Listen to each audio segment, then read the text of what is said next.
इस मौसम में हम सबको ही थोड़ा बहुत कोल्ड एंड कॉफ फीवर का इशू हो रहा है, तो आज हम उसी रिलेटेड, वो हेल्थ रिलेटेड कुछ सेंटेंस को सीखेंगे। जैसे today I am not feeling well, इसको हम बोल सकते हैं today I am feeling under the weather. Today I am feeling under the weather, that means I am not well.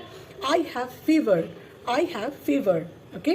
Then I have a cold, I have a cold. Or I have got a cold, I have got a cold.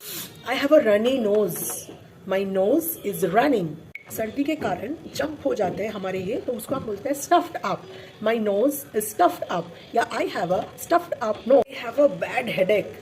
I have a bad headache. आँखें भी लाल हो गए. My eyes are bloodshot. या my eyes are sore. पे जो छाली बढ़ती है ना बुखार की वजह से, उसको बोलते हैं mouth ulcers. I have got mouth ulcers as well. Now enjoy learning.